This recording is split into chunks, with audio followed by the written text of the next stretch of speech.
Student physics की online class में आपका स्वागत है। आज का हमारा टॉपिक है फिजिक्स की प्रश्न बैंक के लेसन नंबर 3 से 3 अंक वाले क्वेश्चन में से क्वेश्चन नंबर 8 के आंसर को समझना। तो चलिए शुरू करते हैं। तो हमने 8 में समांतर क्रम पढ़ लिया था, आज हम श्रेणी क्रम पढ़ रहे हैं, ठीक है ना। और 2 नंबर में जो आपका क्वेश्चन है श्रेणी क्रम में तुल्य ईएमएफ और तुल्य आंतरिक प्रतिरोध, तो उसका आंसर भी यही है। और 3 नंबर में जो क्वेश्चन है श्रेणी क्रम संयोजन का तुल्य प्रतिरोध, उसका आंसर भी यही है, यहाँ से यहाँ तक, दोनों में यहाँ से यहाँ तक है। लेकिन हमने क्या करा है कि धारा के लिए भी सूत्र निकाला है, कभी बाई चांस धारा के लिए पूछ ले तो, क्योंकि उसके आगे ही बढ़ने पर धारा का भी निकल आता है, ठीक है ना। तो आप ये ध्यान रखिए, 2 नंबर और 3 नंबर में प्रश्न बैंक के हिसाब से क्वेश्चन आया तो आपको यहाँ से यहाँ तक लिखना है, ठीक है।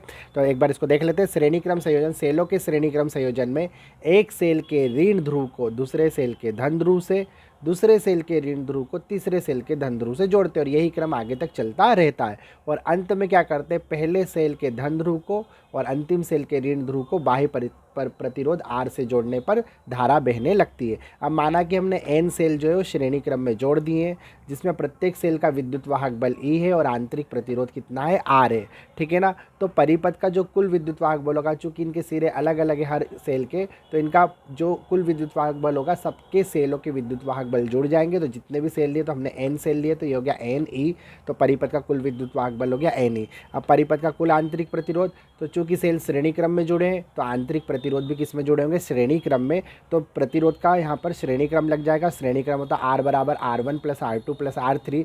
चूँकि यहाँ सब स्मॉल R है तो यहाँ पर R1 R2 R3 नहीं लिखाएगा, पर R प्लस R इस तरह से लिखाएगा।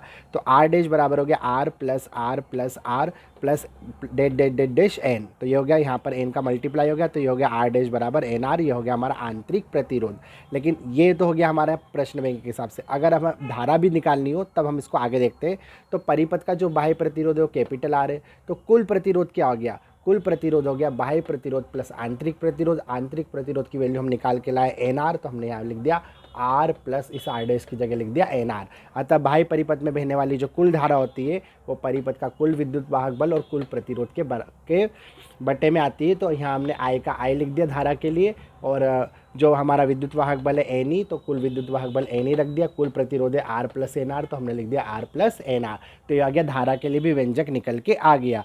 अब हमें क्या करना है, हमें कंडीशन भी पूछ लेते हैं कभी कभी, जब हमें से पूछ ले कि ये परिपथ कब लाभदायक होता है या इससे अधिकतम धारा कब मिलती है, तो इसके लिए हमें थोड़ा सा आगे बढ़ना पड़ेगा। तो यदि small r is less than capital R, मतलब बाह्य प्रतिरोध अधिक हो और आंतरिक प्रतिरोध बहुत ही कम हो, तो इस समीकरण में हम आंतरिक प्रतिरोध की क्या कर सकते हैं, उपेक्षा कर सकते हैं।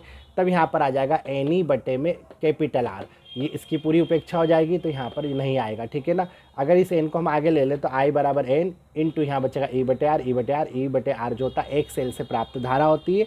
मतलब एक सेल से जितनी धारा प्राप्त होती है, जितने सेल आप जोड़ोगे उसका मल्टीप्लाई हो जाएगा।